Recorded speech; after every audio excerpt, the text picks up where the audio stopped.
ఎవరైతే మొట్టమొదటిసారిగా మన ఛానల్ చూస్తున్నారో వారు ఖచ్చితంగా ఈ ఛానల్ని సబ్స్క్రైబ్ చేసుకోండి. మీకు స్క్రీనింగ్ టెస్ట్లోను మెయిన్స్ టెస్ట్లోను వచ్చేటువంటి ఇంపార్టెంట్ టాపిక్స్ అనేటువంటివి నేను షార్ట్ వీడియోస్ కింద చేసి మీకు పంపిస్తూ ఉంటాను. కాబట్టి ఖచ్చితంగా ఈ ఛానల్ని సబ్స్క్రైబ్ చేసుకోండి. హాయ్ హలో నమస్తే, welcome to majors IAS academy. మనకి ఆంధ్రప్రదేశ్ ప్రభుత్వం ఒక తీపి కబురు తీసుకొచ్చింది. ఏంటి అంటే గ్రూప్ 2 వేకెన్సీస్కి సంబంధించి నెంబర్ ఏదైతే ఉందో ఆ నెంబర్ చెప్పింది. అలాగే అక్టోబర్ 15వ తారీఖున మనకి నోటిఫికేషన్ ఉన్నది అనేటువంటి విషయాన్ని మనకు ఒక జీవో ద్వారా ఫైనాన్స్ డిపార్ట్మెంట్ ఇచ్చినటువంటి ఆ వేకెన్సీస్కి ఇచ్చినటువంటి క్లియరెన్స్ జీవో ద్వారా మనకి తెలిసిందండి, జీవో MS 81 ద్వారా. అయితే మొత్తం వేకెన్సీస్ కనుక మనం చూసినట్లయితే ఇక్కడ రిజిస్ట్రార్ ఆఫ్ కోఆపరేటివ్ సొసైటీస్లో అసిస్టెంట్ రిజిస్ట్రార్స్ ఆఫ్ కోఆపరేటివ్స్ 10 పోస్టులు. అసిస్టెంట్ రిజిస్ట్రార్ ఆఫ్ మనకి గ్రూప్ 1లో అయితే డిస్ట్రిక్ట్ రిజిస్ట్రార్ ఆఫ్ కోఆపరేటివ్స్ ఉంటాయి, ఇక్కడేమో అసిస్టెంట్ రిజిస్ట్రార్ ఆఫ్ కోఆపరేటివ్స్ ఉన్నాయన్నమాట అండి. అలాగే ACTO పోస్టులు ప్రస్తుతం మనకి GST ఆఫీసర్స్ అని చెప్పేసి పిలుస్తున్నారు, ఆ యొక్క 40 వేకెన్సీస్. వాటితో పాటు మున్సిపల్ అడ్మినిస్ట్రేషన్ అండ్ అర్బన్ డెవలప్మెంట్లో మున్సిపల్ కమిషనర్స్ గ్రేడ్ 3 6 పోస్టులు మాత్రమే ఉన్నాయి. ఇది పొలిటికల్ ప్రెషర్ ఉన్నటువంటి పోస్టులు అండి ఇవి. అలాగే పంచాయతీరాజ్ డిపార్ట్మెంట్లో కనుక చూసినట్లయితే deputy mandal parishad development officer, deputy MPDO officers మనకి 176 ఉన్నాయి. ఎక్సలెంట్ అవకాశం అండి ఇది, 176 పోస్టులు ఉన్నాయి. అలాగే మనకి రెవెన్యూ డిపార్ట్మెంట్లో కనుక చూసుకున్నట్లయితే 200 తహసీల్దార్స్. మొత్తం నోటిఫికేషన్లో హైలైట్ ఏంటి అంటే ఈ 200 వేకెన్సీస్ 176 వేకెన్సీస్ కూడా మంచి హైలైటు. ఎవరైనా సరే IAS పోస్ట్కి దగ్గరగా వెళ్ళాలి అని కోరుకునేటువంటి వాళ్ళు ఎవరైనా ఉన్నట్టయితే ఈ 200 డిప్యూటీ తహసీల్దార్ పోస్టులు ఏదైతే ఉన్నాయో ఆ పోస్టులకి అప్లై చేయడం చాలా అవసరం అనమాట అండి. అలాగే ఎక్సైజ్ SIలు 25 పోస్టులు, సబ్ రిజిస్ట్రార్ 7 పోస్టులు, ASOలు ఫైనాన్స్ డిపార్ట్మెంట్లో 4, అలాగే సీనియర్ అకౌంటెంట్లు 90 పోస్టులు, జూనియర్ అకౌంటెంట్లు 48, assistant section officers in general administration 59 and assistant section officers in law department 8. మొత్తం ఇవి మనకి వేకెన్సీస్గా ఉన్నాయన్నమాట. సో టోటల్ మనకి 673 వేకెన్సీస్ ఉన్నాయి. Total 673 vacancies. అందులో మనకి డిప్యూటీ తహసీల్దార్స్ కనుక చూసుకున్నట్లయితే 200 వేకెన్సీస్ ఉన్నాయి ఇవే. అలాగే డిప్యూటీ MPDOలు కనుక చూసుకున్నట్లయితే ఈ డిప్యూటీ MPDO పోస్టులు మనకి 176 పోస్టులు ఉన్నాయండి. ఎక్సలెంట్ పోస్టులు ఉన్నాయి. అయితే అభ్యర్థులు ఒక ప్లాన్డ్గా ప్రిపేర్ అయినట్లయితే మీరు ఇప్పుడైనా సరే ఈ వేకెన్సీస్ అనేటువంటి సాధించగలుగుతారు. మీకు తెలుసు ఇది నోటిఫికేషన్ ఎప్పుడు వస్తుంది అంటే నోటిఫికేషన్ వచ్చేటువంటి డేటు నోటిఫికేషన్ అక్టోబర్ 15 వస్తుంది. అలాగే మనకి ఈ ఎగ్జామ్ స్క్రీనింగ్ టెస్ట్ కనుక చూసినట్లయితే స్క్రీనింగ్ టెస్ట్ మనకి అక్టోబర్, నవంబర్, డిసెంబర్, జాన్యువరిలో స్క్రీనింగ్ టెస్ట్ ఉండేటువంటి అవకాశం ఉంది. అలాగే ఆ తర్వాత మనకి మార్చ్ ఏప్రిల్లో మెయిన్స్ ఎగ్జామినేషన్ ఉండేటువంటి అవకాశం ఉంది. మెయిన్స్ ఇది ఓన్లీ కేవలం ఎక్స్పెక్టెడ్ డేట్స్ మాత్రమే. ఇవి కేవలం ఎక్స్పెక్టెడ్ డేట్స్, అనౌన్స్డ్ డేట్స్ కాదు, ఎక్స్పెక్టెడ్ డేట్స్ అనేటువంటివి ఇవ్వడం అనేటువంటిది జరిగింది.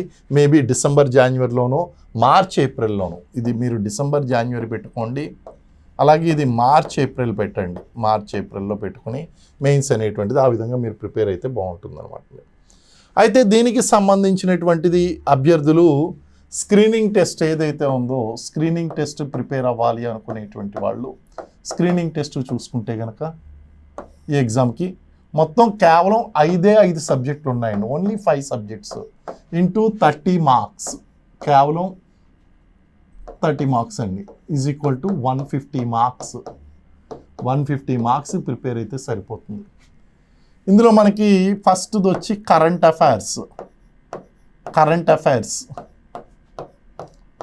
అఫైర్స్కి మీరు ఏం చేస్తారంటే లాస్ట్ 1 ఇయర్ ఈ రోజు నుంచి అంటే మీరు 2025 జూన్ ఆర్ జనవరి నుంచి ప్రిపేర్ అవుతూ వెళ్తే మేబీ మీరు 2025 జూన్ నుంచి ప్రిపేర్ అయినా సరిపోతుంది. అప్పటి నుంచి కనుక మీరు జూన్ జూలై నుంచి ప్రిపేర్ అయితే ఇందులో మనకి 3 పార్ట్స్ ఉంటాయండి. రీజనల్, నేషనల్, ఇంటర్నేషనల్, దీంతో పాటు స్టాక్ జీకే. ఇది చదువుకున్నట్లయితే మీకు కరెంట్ అఫైర్స్లో 30 క్వశ్చన్స్ వస్తాయి, బాగా ప్రిపేర్ అవ్వచ్చండి. సెకండ్ వచ్చి Indian society, Indian history 30 marks. Ancient, medieval and modern. Next Indian సొసైటీకి సంబంధించి మన ఆన్లైన్ క్లాసెస్ ఉన్నాయి. అలాగే మన బుక్ కూడా రిలీజ్ అవుతుంది 30th, మనకి 15th అక్టోబర్కి నేను రిలీజ్ చేస్తాను పుస్తకం. ఈ లోపల మీరు వెయిట్ చేస్తూ ఉండండి. అప్డేట్స్ అన్నీ కూడా తీసుకుని వచ్చి బుక్ రిలీజ్ చేస్తాను లేటెస్ట్ అప్డేట్స్తో. సో ఇండియన్ సొసైటీకి 30 marks. Next Indian geography and world geography part వచ్చేసి మనకి ఇండియన్ వరల్డ్ జాగ్రఫీ 30 మార్క్స్ ఉన్నదండి. And mental ability and reasoning 30 marks. జాగ్రత్తగా ప్రిపేర్ అయినట్లయితే ఈజీగా మీరు సాధించగలుగుతారండి. అయితే ఇందులో ఇండియన్ సొసైటీ పేపర్ దగ్గరికి వచ్చేసరికి ఇండియన్ సొసైటీలో కరెంట్ అప్డేటెడ్ టాపిక్స్ మీద ఎక్కువగా క్వశ్చన్స్ అడగడం అనేటువంటి జరిగిందండి. ఈసారి నా ఎక్స్పెక్టేషన్ ప్రకారం 20 మార్క్స్ ఏమో స్టాటిక్ సబ్జెక్ట్ ఉంటుంది. అంటే సబ్జెక్ట్ కాన్సెప్చువల్గా ఉంటాయి. అలాగే 10 మార్క్స్ వచ్చి కరెంట్ అప్డేటెడ్గా ఉండొచ్చు అని చెప్పేసి అనుకుంటున్నాను. లాస్ట్ టైం ఏం జరిగిందంటే 20 మార్క్స్ ఏమో కరెంట్ అప్డేటెడ్ వచ్చినాయి, 10 మార్క్స్ ఏమో స్టాక్ వచ్చింది. ఈసారి వైస్ వర్సా, ఈసారి స్టాటిక్ సబ్జెక్ట్ నుంచి మనకి ఒక 20 రావచ్చు, దీని నుంచి 10 రావచ్చు అన్నది ఒక ఎక్స్పెక్టేషను. ఇందులో మనకి పేపర్ 1 వచ్చేసి ఇండియన్ సోషల్ స్ట్రక్చర్. పేపర్ 1 అంటే యూనిట్ 1 ఇండియన్ సోషల్ స్ట్రక్చర్, భారతీయ సమాజ నిర్మితి. ఇందులో కాన్సెప్ట్స్ ఉంటాయండి. అయితే మార్కెట్లో విడుదలైనటువంటి పుస్తకాలు నేను కొన్ని చూడడం జరిగింది, పేర్లు అనవసరం. లాస్ట్ టైం కూడా మీరు విపరీతంగా కొన్నారు, ఒక్క ప్రశ్న కూడా ఆ పుస్తకాల నుంచి రాలేదు, మీకు తెలుసు ఆల్రెడీ. వాళ్ళు ఏం చేశారంటే ఆంథ్రపాలజీని తీసుకొచ్చి ఇందులో ఇంక్లూడ్ చేశారు. ఆంథ్రపాలజీ వేరు, సొసైటీ పేపర్ వేరు. Please understand. ఆంథ్రపాలజీ చదవకూడదు. ఈ టాపిక్స్ ముఖ్యంగా వివాహము, కుటుంబము, మతము ఇలాంటి టాపిక్స్ ఏదైతే ఉన్నాయో అది బాగా డెప్త్ ఉన్నదని చెప్పేసి ఆయన రాసినటువంటి పుస్తకం. ఎవరైతే, నేను పేరు చెప్పక్కర్లేదు, మీకు అర్థమైనట్టున్నది. ఆల్మోస్ట్ ఆల్ నా పుస్తకంలో రాకపోతే గనక నా మీద కేసు వేయండి అని కూడా చెప్పాడు ఆ మహానుభావుడు.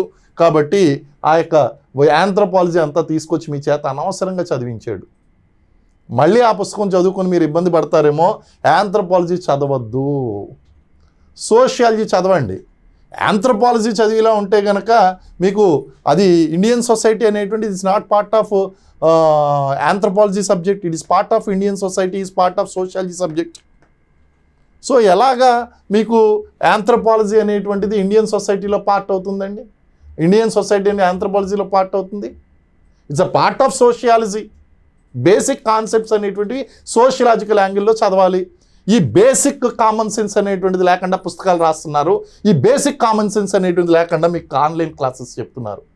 అటువంటి వాళ్ళ దగ్గర మీరు జాయిన్ అయ్యారంటే వాళ్ళకి ఫస్ట్ క్లారిటీ లేదు, ముసుగేసుకుని వచ్చి మీతో పాటు ఎగ్జామ్స్ రాస్తారు వాళ్ళు. అటువంటి వాళ్ళ యొక్క ప్రిపరేషన్ చేయకండి. దీనికి ఆన్లైన్ సంబంధించి మన దగ్గర క్లాసెస్ ఉన్నాయి. ఆన్లైన్ క్లాసెస్ సోషియలాజికల్ యాంగిల్లో చూడండి. ఇంకా ఆన్లైన్లో కనుక నేను చూస్తుంటే కనుక ఒక్కొక్కరు ఘోరమైనటువంటి తప్పులు చెప్తున్నారండి. సో ఇలాంటి ఘోరంగా ఉన్నటువంటి వాటి అనవసరంగా మీరు టైం వేస్ట్ ఉన్నటువంటి టైంని వేస్ట్ చేసుకోకండి. అలాగే సెకండ్ సెక్షన్లో సోషల్ ఇష్యూస్ ఉన్నాయి, సోషల్ ఇష్యూస్. అలాగే థర్డ్ యూనిట్లో పాలసీస్ అండి, పాలసీస్ ఉన్నాయి. అంటే ప్రభుత్వ విధానాలకు సంబంధించి ఈ 3 సెక్షన్స్ కూడా మీరు చూసుకుంటే కానీ జాగ్రత్తగా. కాబట్టి ఆంథ్రోపాలజీ చదవకండి, సోషలాజికల్ యాంగిల్లో చదవండి, దీన్ని సోషాలజీ యాంగిల్లో చదవండి. దీని మీద అవగాహన లేనటువంటి వాళ్ళు ఇది సోషాలజీ సబ్జెక్ట్ కాదు, ఇండియన్ సొసైటీ అంటున్నారు. అరే బాబు, ఇండియన్ సొసైటీ అనేటువంటిది part of sociology. Basic common sense కూడా లేదా? It's not part of anthropology. Anthropology వేరు, సోషియాలజీ వేరు. సో ఇండియన్ సొసైటీ అనేటువంటిది part of sociology. Please read it in sociological angle, not in anthropological angle. Depth ఉంది కదా అని చదువుకుంటూ పోతే మీరు లాస్ట్ టైం మిమ్మల్ని సేవ్ చేసిన సోషియాలజీ సబ్జెక్టే. సో లాస్ట్ టైంలో మళ్ళీ షాక్ తగిలింది అంటే మీరు మళ్ళీ ఎందుకు స్క్రీనింగ్ టెస్ట్లో ఇది కాకుండా అయిపోతారు. కాబట్టి చాలా జాగ్రత్తలు తీసుకోండి ఇండియన్ సొసైటీ విషయంలో. దీనికి సంబంధించి మన దగ్గర ఆన్లైన్ కోర్సెస్ అనేటువంటివి ఉన్నాయి. మేజర్స్ ఐఏఎస్ అకాడమీ అన్న యాప్ డౌన్లోడ్ చేసుకోండి. అందులో భారతీయ సమాజం అనేటువంటి కోర్సు ఉంది. భారతీయ సమాజం ఆ కోర్సు కొనుక్కోండి. భారతీయ సమాజం కోర్సు ఏదైతే ఉందో ఆ కోర్సు కొనుక్కోండి, Indian society. So you will understand what is subject. So దీనికి సంబంధించి మొత్తం మిగిలినటువంటి యూనిట్ క్లాసెస్ కూడా నేను కంప్లీట్ చేస్తాను. దాంతోపాటు మీకు నోటిఫికేషన్ వచ్చే లోపల మొత్తం నేను ఆ యొక్క వీడియోస్ కూడా అప్డేట్ చేయడం, కరెంట్ అప్డేట్కి సంబంధించినటువంటి పెట్టడంతో పాటు వేరియస్ అంశాలు మీకు అక్కడ తెలియచేయడం అనేటువంటి జరుగుతుంది. కాబట్టి మీరు కంప్లీట్ ఇన్ఫర్మేషన్ అనేటువంటిది అక్కడ క్లాసెస్లో మీరు చూడొచ్చు. ఈరోజే మీరు క్లాస్ జాయిన్ అవ్వండి, కొనుక్కోండి, అలాగే లబ్ధి పొందండి. లేకపోతే మెయిన్స్ దగ్గరికి వచ్చేసరికి ప్రధానంగా 4 సబ్జెక్టులు ఉంటాయి. Main subject Indian polity and governance, constitutional governance, economy, science and technology and history. ఇది ఏపీ హిస్టరీ. దీనికి సంబంధించి 75 మార్క్స్, ఎస్ఎన్టీ 75 మార్క్స్, ఇది 75 మార్క్స్, మొత్తం 300 మార్క్స్ కండి. ఓన్లీ ఈ మార్కులు మాత్రమే కౌంట్ అవుతాయి మీకు, మెరిట్లో ఈ మార్కులు మాత్రమే కౌంట్ అవుతాయి. ఇది 300 మార్క్స్కి మెరిట్ వచ్చినటువంటి వాళ్ళకి ఎవరైనా సరే డిప్యూటీ తహసీల్దార్ ర్యాంక్ కొట్టినట్లయితే, డిప్యూటీ తహసీల్దార్ డీటీ మీకు జాబ్ కొట్టినట్లయితే మీరు ఫస్ట్ ఏంటి అంటే ఒక 5-6 సంవత్సరాల్లో ఎంఆర్ఓ అవుతారు, తహసీల్దార్ అవుతారు, మండల్ రెవెన్యూ ఆఫీసర్ అవుతారు. ఆ తర్వాత మీరు డిస్ట్రిక్ట్ రెవెన్యూ ఆఫీసర్ అవుతారు. అంటే ఫస్ట్ ఎంఆర్ఓ నుంచి డిప్యూటీ కలెక్టర్ నుంచి డిఆర్ఓ పోస్ట్కి వస్తారు. డిఆర్ఓ పోస్ట్ నుంచి మళ్ళీ మీరు అసిస్టెంట్ కలెక్టర్గా రిటైర్ అయ్యేటువంటి అవకాశం ఉంది. Joint collector, assistant collector, sub collector ర్యాంక్లో రిటైర్ అవుతారండి. కాబట్టి ఐఏఎస్ కాకపోయినప్పటికీ ఐఏఎస్కి నియరెస్ట్గా మీరు వెళ్ళొచ్చు. ఇక్కడి నుంచి ఇక్కడికి మీకు ఒక 5 to 6 years పడుతుంది. ఇక్కడి నుంచి ఇక్కడికి ఒక 10 years పడుతుంది. డిప్యూటీ కలెక్టర్ నుంచి ఇక్కడికి 7 years పడుతుంది. ఆ తర్వాత ఒక 4-5 years తర్వాత అసిస్టెంట్ కలెక్టర్కి వస్తారు. అంటే with 25 to 30 years of service మీరు అసిస్టెంట్ కలెక్టర్గా మీరు ప్రమోషన్ పొందుతారు అన్నమాట. సో ఇది చాలా మంచి ఉద్యోగం. మీరు DT 200 పోస్టులు ఉన్నాయి. చాలా సిన్సియర్గా ప్రిపేర్ అవ్వండి. ఎలా ప్రిపేర్ అవ్వాలి ఏంటి అనేటువంటి చూస్తే ఒక సిస్టమాటిక్ ప్రిపరేషన్ స్టార్ట్ చేయండి. ఫస్ట్ కలెక్షన్ ఆఫ్, ఇప్పుడు మీకు టైం తక్కువ ఉంది, కలెక్షన్ ఆఫ్ మెటీరియల్ గ్యాదర్ చేసుకోండి. మెటీరియల్ గ్యాదర్ చేయండి. ఫస్ట్ స్క్రీనింగ్ మీద దృష్టి పెట్టండి. 2 డైలీ న్యూస్ పేపర్ రీడింగ్ ఇవ్వండి. Daily news paper news paper ఖచ్చితంగా 2-3 గంటలు చదవాలి. హిందూ కానీ, ఈనాడు కానీ, లేకపోతే మీకు నచ్చినటువంటిది స్టాండర్డ్ పత్రిక ఏదైతే ఉందో దాన్ని చదవండి. దాంతోపాటు మాక్ టెస్ట్లు కంపల్సరీ రాయండి. మాక్ టెస్ట్లు, ప్రీవియస్ ఇయర్ క్వశ్చన్ పేపర్స్ రాసుకోండి.